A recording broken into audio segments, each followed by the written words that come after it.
அனைவருக்கும் வணக்கம். நம்ம சோஷியாலஜி ஆப்ஷன் சீரிஸ் பார்த்துட்ருக்கோம். இந்த கிளாஸில் நாம் ரொம்ப இம்பார்ட்டண்ட்டான ஒரு டாபிக் சோஷியல் திங்கர்ஸ். பேப்பர் 1ல் நமக்கு நிறைய ஸ்கோர் வாங்கி கொடுக்குற ஒரு யூனிட் அப்படின்னா அந்த யூனிட் 4 தான் சோஷியல் திங்கர்ஸ். இந்த யூனிட் 4ல் நாம் இமெயில் டர்க்கினை பற்றி படிப்போம், கார்ல் மார்க்ஸை பற்றி படிப்போம், டால்கோட் பார்சன்ஸை பற்றி படிப்போம், மேக்ஸ் வீவரை பற்றி படிப்போம். இந்த சோஷியாலஜி குறித்து இந்த திங்கர்ஸ் எல்லாம் என்னென்ன சொல்லியிருக்காங்க, அவங்களுடைய பர்ஸ்பெக்டிவ் என்ன, இதுதான் இந்த கிளாஸ் எல்லாமே பார்க்க போகிறோம். ஒவ்வொரு கிளாஸ்லேயும் ஒவ்வொரு திங்கரை பற்றி நம்ம பார்க்க போகிறோம். ஸோ ஃபஸ்ட்டு நாம் இந்த கிளாஸை கவனிங்க. ஏன்னா மற்ற கிளாஸுங்களை தாண்டியும் அதிகமான கேள்விகள் இந்த யூனிட் 4 தான் வரும். அப்படிங்கிறதுனால கொஞ்சம் கூடுதல் கவனத்தோடு இந்த கிளாஸை கவனிங்க. இந்த கிளாஸ் உங்களுக்கு பிடிக்கல அப்படின்னாலும் நீங்கள் புத்தகத்தை எடுத்து ஒரு தடவை திரும்ப படித்து பாருங்கள். அப்படி பிடிக்கல, அப்படியும் புரியல அப்படின்னா நீங்கள் ஏதாவது ஒரு இன்ஸ்டியூட்டில் ஜாயின் பண்ணுங்கள். வேறு என்ன சொல்கிறது, சரிங்களா? சரி, இப்போ நாம் இந்த யூனிட் 4ல் இருக்கக்கூடிய சோஷியல் திங்கர்ஸ், இதில் நாம் ஃபஸ்ட்டு ஃபங்க்ஷனலிசம் தியரியை பற்றி பார்க்க போகிறோம். இது சொன்னது யார்? இமெயில் டர்க்கிங். இந்த இமெயில் டர்க்கிங் தான் ஃபங்க்ஷனலிசம் தியரியை பற்றி சொல்லியிருக்கிறாரு. இமெயில் டர்க்கிமை பற்றி நாம் கிட்டத்தட்ட ஒரு 12 கிளாஸ் தாண்டி வந்திருக்குமா. இந்த 12 கிளாஸில் நாம் அடிக்கடி டர்க்கிமை பற்றி பார்த்துருப்போம். டர்க்கிமுடைய ஒரு ஃபேமஸான ஒரு தியரி அப்படின்னா என்ன சொல்லுவாங்க, இந்த சூசைடு பற்றி சொல்லுவாங்க. ஸோ சூசைடு அப்படிங்கிறது ஒரு இண்டிவிஜுவல் டிசிஷன் கிடையாது. ஏன்னா ஒரு தனி மனிதன் அவனாக முடிவெடுத்து ஒரு சூசைடு பண்ணுறது கிடையாது. அது ஒரு ஒரு சொசைட்டியுடைய இன்ஃப்ளூயன்ஸ் தான் அப்படிங்கிறது இவருடைய தியரி சொல்கிறது. இப்போ யாரோ ஒருத்தர் ஒரு இண்டிவிஜுவல் பர்சன் சூசைட் பண்ணிக்க போகிறாருன்னு வச்சுங்களேன். அவர் எதனால் சூசைட் பண்ணிக்குவார்?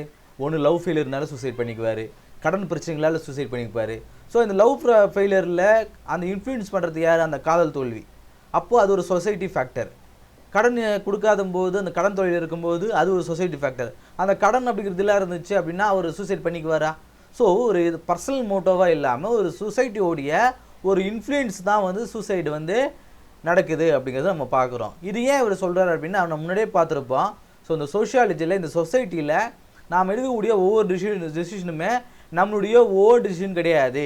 ஏன்னா சின்ன வயசுலேருந்து நம்ம பார்த்துருப்போம், நிறைய இன்ஸ்டியூஷன்ஸ் இருக்கும். அந்த இன்ஸ்டியூஷன் தான் நம்மளுடைய இந்த லைஃப் ஸ்டைலை, இந்த ஆட்டிடியூடை சேஞ்ச் பண்ணணும். நாம் எப்படி பிஹேவியர் சேஞ்ச் பண்ணணும். நிறைய ஏஜென்சி இருக்கும்.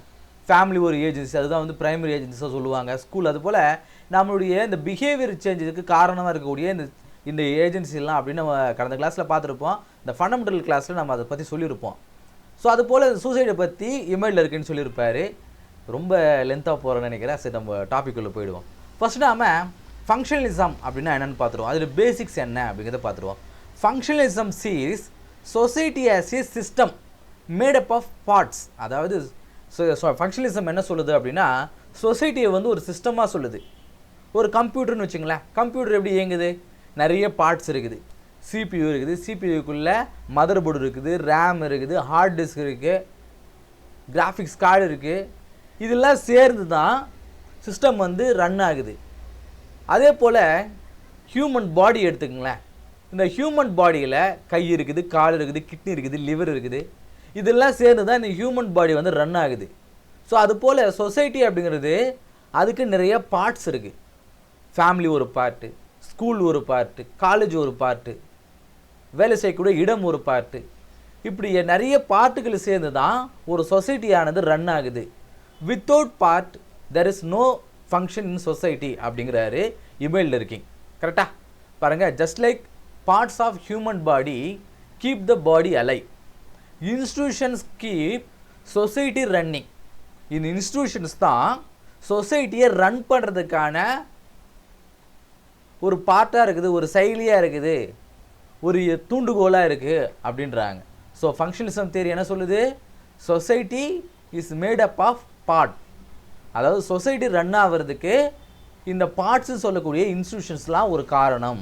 சரிங்களா? இதில் முக்கியமாக பார்க்கக்கூடியது சொசைட்டி அப்படிங்கிறது ஒரு லிவிங் ஆர்கானிசம்.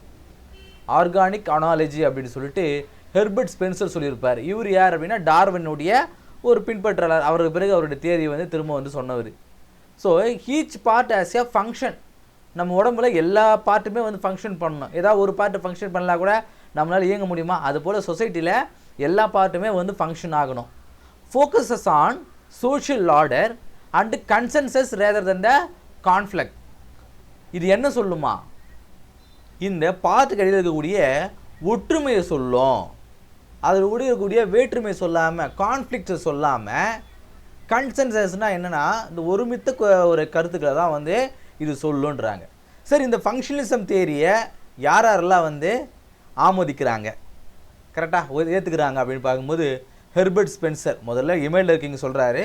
அது பிறகு Herbert Spencer, Emile Durkheim, Talcott Parsons, Robert K Merton, இவங்க எல்லாருமே வந்து ஃபங்க்ஷனலிசம் தியரியை சொன்னவங்க. நம்மளுக்கு கேள்வியாக வரலாம், ஃபங்க்ஷனலிசம் தியரியை யாரெல்லாம் அக்செப்ட் பண்ணாங்க, யாரெல்லாம் சொல்லியிருக்காங்க அப்படின்னா இந்த 4 பேர் நாம் சொல்லணும். சரியா? இப்போ ஃபங்க்ஷனலிசம்னா என்ன அப்படிங்கிறத பார்த்துட்டோம். அடுத்தா டர்கெய்ம் ஃபங்க்ஷனலிசம். இப்போ 4 பேர் சொல்லியிருந்தாங்க ஃபங்க்ஷனலிசம் தியரியை சொல்கிறவங்க 4 பேர்னு பார்த்துட்டோம். இப்போ டர்கெய்ம் வந்து இந்த ஃபங்க்ஷனலிசம் தியரியை பேஸ் பண்ணி என்னென்னலாம் வந்து சொல்கிறாரு. இந்த ஃபங்க்ஷனலிசம் தியரியுடைய கோல் என்ன, டிவிஷன் ஆஃப் லேபர் எப்படி இருக்குது, சூசைடை பற்றி அவர் என்ன சொல்கிறாரு, ரிலிஜியன் அண்டு சொசைட்டி பற்றி என்ன சொல்கிறாரு, கரெக்டாக இதை 1 by 1 பார்த்துருவோம். இது எல்லாமே ஃபங்க்ஷனலிசம் தியரிக்குள்ளே அடங்கக்கூடியது. ஸோ டர்கெய்முடைய கோல் என்ன அப்படின்னா சோஷியாலஜியை ஒரு சயின்ஸாக வந்து டிக்ளேர் பண்ணணும். கரெக்டாக ஆகஸ்ட் காம்ப்ட்னு சொல்லக்கூடிய சோஷியாலஜியோட ஃபாதர் ஆகஸ்ட் காம்ப்டுடைய ஆசையும் அதுதான், சோஷியாலஜியை ஒரு சயின்ஸாக வந்து நம்ம டிக்ளேர் பண்ணணும் அப்படிங்கிறது. சோஷியாலஜியை ஒரு சயின்ஸாக சொல்லக்கூடியவங்க யார்? பாசிட்டிவிஸ்ட்னு சொல்லுவோம். சோஷியாலஜியை ஒரு சயின்ஸாக வந்து சொல்லக்கூடியவங்கள பாசிட்டிவிட்டின்னு சொல்லுவோம். இமெயில் டர்க்கினும் ஒரு பாசிட்டிவிஸ்ட். இவங்க என்ன சொல்கிறாரு, சொசைட்டியை ஒரு சோஷியல் ஃபேக்ட் மூலமாக நாம் அட்ரஸ் பண்ணிக்க முடியும், ஸ்டடி பண்ண முடியும் அப்படிங்கிறார். எப்படி நாம் சோஷியல் ஃபேக்ட்னா என்ன, அது எப்படி நம்ம ஸ்டடி பண்ண முடியும் அப்படின்னா மக்கள் எப்படி நடந்துக்கிறாங்க, the way of acting, thinking, feeling external to individual. ஒவ்வொருத்தர்கிட்ட இப்போ நான் இருக்கேன், என்னுடைய ஃப்ரெண்டுக்கிட்ட நான் எப்படி நடந்துக்கிறேன், என்னுடைய அப்பா கிட்ட நான் எப்படி நடந்துக்கிறேன் அப்படிங்கிறத பொறுத்து எல்லாருக்கிட்டே இருக்கும் இல்லையா. ஸோ எல்லோரிடத்துலையும் இருக்கக்கூடிய அந்த ஒற்றுமை, அந்த கொஹெசிவ் பவர் சொல்லக்கூடியதான் சோஷியல் ஃபேக்ட். இது எப்படி சொல்லலாம் பார்க்கும்போது லாஸ், சட்டத்துக்கு நாம் எல்லோரும் கட்டுப்பட்டு தான் இருக்கணும், இல்லை இவன் சட்டத்துக்கு புறமாக நடப்பான் அப்படிலாம் கிடையாது இல்லையா. சொசைட்டியில் நம்ம பெரும்பாலானோ எப்படி நாம் லைசன்ஸ் வாங்கி தான் வண்டி ஓட்டுறோம், ஹெல்மெட் போட்டு தான் வண்டி ஓட்டுறோம். கஸ்டம்ஸ், நமக்குன்னு சில கஸ்டம்ஸ் இருக்குது, வீடுல இல்லாமல் செருப்பு வெளிவிட்டு தான் வந்து உள்ளே போவோம். ரிலிஜியஸ் பிலீஃப், எல்லாருக்குமே ஒரே மாதிரியான பிலீஃப் இருக்கும். முருகனை சில பேர் வழிபடுவாங்க, அம்மனை சில பேர் வழிபடுவாங்க. கரன்சி, நம்ம எல்லோரும் ஒரே மாதிரியான ரூபா நோட்டு தான் பயன்படுத்துகிற இந்தியா முழுவதும். ஸோ இதெல்லாமே சோஷியல் ஃபேக்ட். இந்த சோஷியல் ஃபேக்டை பேஸ் பண்ணி நாம் சொசைட்டியை ஸ்டடி பண்ண முடியும். இது ஏன் ரொம்ப important, why social fact is important அப்படி பார்க்கும்போது the shape behaviour regardless of personal will.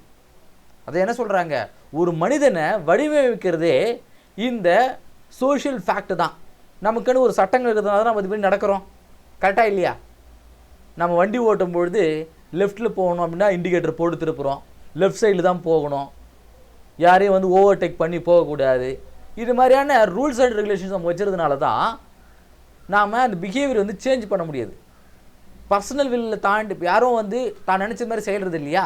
So இந்த சொசைட்டியை நாம் அப்ஜெக்டிவாக ஸ்டடி பண்ணுறதுக்கு இது ஹெல்ப் ஆகுது. அப்ஜெக்டிவ்னா என்ன, அப்ஜெக்டிவிட்டினா என்ன, அன்பயாஸ்டாக நம்முடைய பர்சனல் இன்ட்ரெஸ்ட் இல்லாமல் நியூட்ரலாக எப்படி நாம் இதை ஸ்டடி பண்ணுறது, இதுக்கு எல்லாமே இந்த சோஷியல் ஃபேக்ட் அப்படிங்கிறது. Social fact is nothing but ஒரு நியூட்ரலாக இருக்கக்கூடிய ஒரு வேல்யூங்க. இப்போ 2 2 4 அப்படிங்கிறது ஒரு நியூட்ரலான ஒரு வேல்யூ. யார் 2 2 4ன்னு கூட்டினாலும் 2 2 கூப்பிட்டாலும் 4 தான் வரும், இல்லை அவன் 2 2 கூப்பிட்டாலும் 3 வருமா, இல்லை 5 வருமா. ஸோ அதுபோல் இந்த சோஷியல் ஃபேக்டை நம்ம படிக்கிறதுன் மூலமாக அன்பயஸ்டாக நாம் சொசைட்டியை படிக்க முடியும். So that is important to study society through the social fact. சரிங்களா.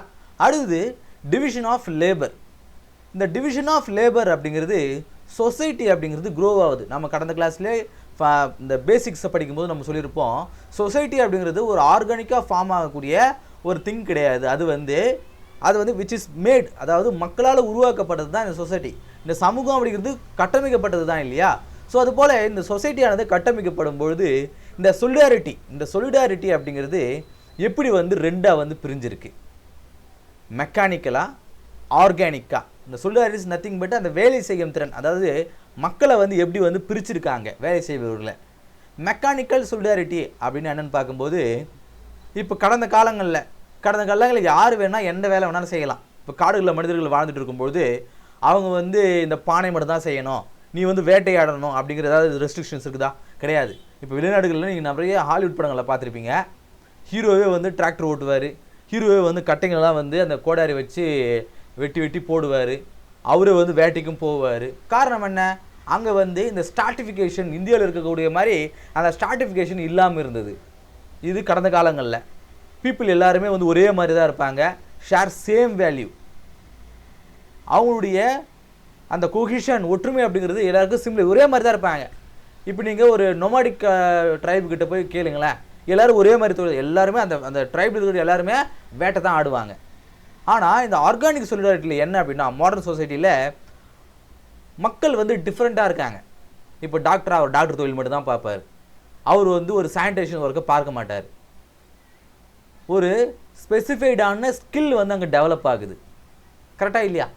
ஸோ இந்த டிவிஷன் ஆஃப் லேபர் அப்படிங்கிறது இந்த வேலை செய்யும் அந்த அமைப்பு சார்ந்து ரெண்டாக வந்து பிரிச்சிருக்காங்க, mechanical solidarity and organic solidarity. இதை வந்து டர்க்கைம் வந்து சொல்கிறாரு. அடுத்ததாக வந்து நான் முன்னாடியே பார்த்தது மாதிரி சூசைட். இந்த சூசைட் அப்படிங்கிறது ஒரு social fact using the statistics. So you found suicide rates vary with levels of social integration and moral regulation. இதில் முன்னாடி சொன்ன மாதிரி தான். இந்த சூசைட் அப்படிங்கிறது ஒரு சோஷியல் இன்டகிரேஷன், சொசைட்டியோடு சேர்ந்தது தான் இந்த சூசைட் அப்படிங்கிறது. இதை வந்து ஒரு 4 வகையாக பிரிச்சிருக்காங்க. ஈகோயிஸ்டிக், ஆல்ட்ருயிஸ்டிக், அனோமிக் அண்டு ஃபேட்டலிஸ்டிக்னு 4ஆக பிரிச்சிருக்காங்க. இந்த ஈகோயிஸ்டிக் சூசைட், அதாவது சூசைட் பண்ணக்கூடிய அந்த மனநிலையே 4ஆக பிரிச்சிருக்காங்க, வேறு ஒன்றும் கிடையாது. ஈகோயிஸ்டிக் அப்படிங்கிறது லோ இன்டகிரேஷன், அதாவது தனிமையாக இருக்கிறதுன்னு வாயிலா நம்ம சொசைட்டிலிருந்து நான் ஒரு லோன்லியாக ஃபீல் பண்ணுறேன் அப்படின்னா நமக்கு இந்த வாழ்க்கை ஏன் அப்படின்னு சொல்லிட்டு சூசைட் பண்ணிக்கிறதுக்கான வாய்ப்பு இருக்குது. ஆல்ட்ருயிஸ்டிக் அப்படின்னா ஹை இன்டகிரேஷன், அதாவது சாக்ரிஃபைஸ் ஃபார் குரூப், நம்ம நாட்டுக்காக சோல்ஜர்ஸ் வந்து இறந்து போகிறாங்க இல்லையா, அது ஆல்ட்ருயிஸ்டிக் சூசைட்னு சொல்லுவாங்க. அனோமிக் அப்படிங்கிறது லோ ரெகுலேஷன், திடீர்னு ஒரு கடன் ஆகுது, ஒரு பிஸ்னஸில் ஃபெயிலியர் ஆகுறோம் அப்படின்னா அது அனாமிக் சூசைட்னு சொல்லுவாங்க. ஃபேட்டலிஸ்டிக் சூசைட் அப்படிங்கிறது எக்ஸசிவ் ரெகுலேஷன், அதாவது இப்போது ஒருத்தரை ஒரு ஃப்ரீடமே இல்லாமல் சுதந்திரமே இல்லாமல் ஒருத்தரை வீட்டிலே அடைச்சிட்டு இருக்கும்போது அந்த அந்த அப்ரேஷன் காரணமாக அவர் சூசைட் பண்ணிக்குவார். ஸோ சூசைட் அப்படிங்கிறது ஒரு பர்சனல் மோட்டோ கிடையாது, which is socially influenced matter அப்படிங்கிறது தான் டர்க்கைம் வந்து சொல்கிறார். அடுத்தா ரிலிஜன் அண்டு சொசைட்டி. ரிலிஜனையும் அண்டு சொசைட்டியை பற்றி என்ன சொல்கிறாரு? Studied Australian aborigines. கரெக்டாக? இது அந்த ஆஸ்திரேலியன் அபோரிஜின்ஸ் சொல்லிட்டு அவங்கள ஸ்டடி பண்ணுறாரு, ஒரு கம்யூனிட்டி அவங்கள ஸ்டடி பண்ணுறாரு. அவங்களுடைய பிலீஃபையும் ப்ராக்டிசஸையும் அவர் ஸ்டடி பண்ணுறாரு. இதுலேருந்து அவர் என்ன கருத்துக்கிறாரு அப்படின்னு பார்க்கும்போது, ரிலீஜியன் கிரியேட்ஸ் கலெக்டிவ் கன்சைன்ஸ். இந்த கன்சைன்ஸ் அப்படிங்கிறது மனசாட்சின்னு சொல்லுவாங்க. இப்போது ஒருத்தர் ஒரு சாமி கும்பிட்றாரு, உதாரணத்துக்கு சாய்பாபாவை எடுத்துக்கங்களேன். இப்போ சாய்பாபா ஒருத்தர் வந்து வணங்க ஆரம்பிக்கிறார் அப்படின்னா அவர் பொறுத்த வரைக்கும் அது நல்லது செய்யுது அப்படின்னா அது வந்து அவர் வணங்க ஆரம்பிச்சதுக்கப்புறம் தான் அவருக்கு நல்லது வருது அப்படின்னா மற்றவங்க கிட்ட அதை கடத்த ஆரம்பிப்பார். ஸோ ஒரு கலெக்டிவான ஒரு பிலீஃப் வந்து அங்கே பில்ட் ஆகுது. Religious rituals strengthen social bond. இந்த சமய உறவு அப்படிங்கிறது தான் மக்களை ஒற்றுமைக்குள்ளாக்குது. நீங்கள் பார்த்துருப்பீங்க, ஒவ்வொரு வருஷமும் இந்த திருவிழாக்களே வந்து மக்கள் ஒற்றுமையோடு இருக்குன்றதுக்காக தான் உருவாகிறது. ஸோ இந்த ரிலீஜியன் ரிச்சுவல்ஸ் அப்படிங்கிறது சொசைட்டியை அந்த சோஷியல் பாண்டை இன்க்ரீஸ் பண்ணுறதுக்கான ஒரு விஷயம் அப்படிங்கிறாரு எமில் டர்க்கிங். ஸோ எமில் டர்க்கிங்குடைய எவல்யூஷன் என்ன, எமில் டர்க்கிங் வந்ததுக்கப்புறம் அவர் என்னென்னலாம் சொல்லியிருக்காரு அப்படின்னு பார்க்கும்போது, society evolving from simple to complex. ஒரு சிம்பிளாக இருக்கக்கூடிய ஒரு சொசைட்டியானது எப்படி காம்ப்ளெக்ஸாக மாறுச்சு அப்படிங்கிறத அவர் ஸ்டடி பண்ணுறாரு. Mechanical solidarity to organic solidarity அப்படிங்கிறது மாறி இருக்காரு. அதாவது முன்னாடி யார் வேணால் அந்த தொழிலெலாம் பண்ணலாம், ஆனால் இப்போது ஒரு குறிப்பிட்ட மக்கள் இந்த தொழில் தான் பண்ணணும் அப்படிங்கிற அந்த வகை மாறிடுது இல்லையா. ஸோ இதை அவர் ஸ்டடி பண்ணுறாரு. Increasing specialisation in work. ஒருத்தர் ஒரு துறை சார்ந்து எப்படி வல்லுநர் இருக்காரு, அது எப்படி வந்து இன்க்ரீஸ் ஆச்சு அப்படிங்கிறத சொல்கிறாரு. அடுத்து லா சேஞ்சஸ் ஃப்ரம் ரெப்ரெசிவ் டு ரெஸ்டிடியூட்டிவ். அதாவது முன்னாடி வந்து தண்டனைகள் அப்படிங்கிறது அவங்களுக்கு வந்து அவர் பாதிக்கப்படணும் அப்படிங்கிறத தான் கொடுத்துருந்தாங்க. பட் ஆனால் இப்போ வந்து அந்த உறவு முறைகளை திரும்ப வந்து ரிஸ்டோர் பண்ணணும் அப்படிங்கிறதுக்காக தான் கொடுத்துருக்காரு. அவருக்குள்ள அந்த மனிதாபிமானங்கள் இப்போ நம்ம இந்த பிஎன்எஸ் ஆக்டில் வரும்போது என்ன சொல்லியிருக்காங்க, தார்மீக ரீதியாக மக்கள் வந்து திருந்தணும், அவர் வந்து தண்டனை கொடுக்கறதுன்னு வாயிலா அவங்க திருந்தி வாழக்கூடிய அளவுக்கு நம்ம கொண்டு வரணும்னு சொல்கிறாங்க இல்லையா. ஸோ இந்த லாஸ் ஆனது சேஞ்ச் ஆகிருக்கு அப்படின்றாரு. Religion evolves from totemism. இந்த டோட்டோமிசம் அப்படிங்கிறது என்ன அப்படின்னா, முன்னாடி பார்த்துருப்பீங்க சூரியன், நிலவு, இந்த மாதிரி இயற்கையை தான் மனிதன் வந்து வழங்கிட்டு இருப்பான். ஸோ அப்படி இல்லாமல் ஒரு காம்ப்ளெக்ஸான பிலீஃப் சிஸ்டம்குள்ளே அவன் சிக்கிட்டான் இல்லையா, அதை அவர் சொல்கிறாரு. எத்தனை கடவுள்கள் நம்ம பார்த்துட்டு இருக்கோம். இப்போ முன்னாடிலாம் வந்து சூரியனை தான் மக்கள் எல்லாருமே வந்து வணங்கிட்டு இருந்தாங்க. ஆனால் இப்போ எத்தனை கடவுள், எத்தனை மதங்கள். ஸோ ஒரு காம்ப்ளெக்ஸான ஒரு பிலீஃப் சிஸ்டம்குள்ளே சொசைட்டி வந்து எப்படி எமர்ஜ் வந்துச்சுன்றத இவர் சொல்கிறாரு. Modern society depends more on moral individualism then collective uniformity.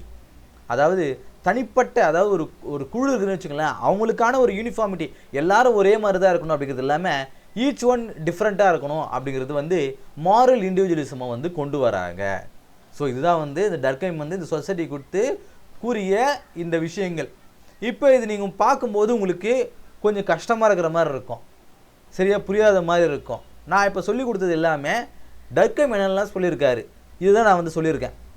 இப்போ நீங்கள் இதை எடுத்துகிட்டு நீங்கள் நிறைய ரெஃபரன்ஸ் புக்கை படிக்க ஆரம்பிக்கணும். இல்லை இந்த கிளாஸே போதுமானது அப்படின்னு இருந்துடக்கூடாது. ஏன்னா இந்த கிளாஸை உங்களை மாதிரி எல்லோரும் நிறைய பேர் பார்ப்பாங்க. இப்போ இதே கொஷினை இதே ஆன்சர் அவங்க எழுதுனா எல்லாருக்கும் ஒரே மார்க் வருமா? வராது. அதனால் என்ன பண்ணணும் அப்படின்னா, நீங்கள் இதை படிக்கணும்.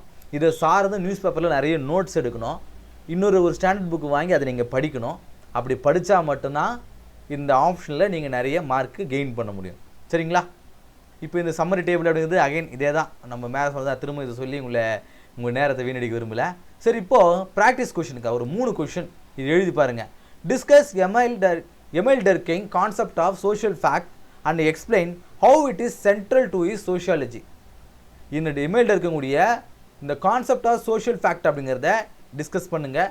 And centre to is sociology, அது எப்படி சோஷியாலஜியில் ஒரு சென்ட்ரல் பார்ட்டாக இருக்குன்றதையும் சொல்லுங்கள். ஒரு 10 மார்க் கொஷின் இது. Examine Durkheim theory of suicide குறித்து டர்க்கைம் வந்து என்ன சொல்லியிருக்காரு அதை எக்ஸ்பிளைன் பண்ணுங்கள்.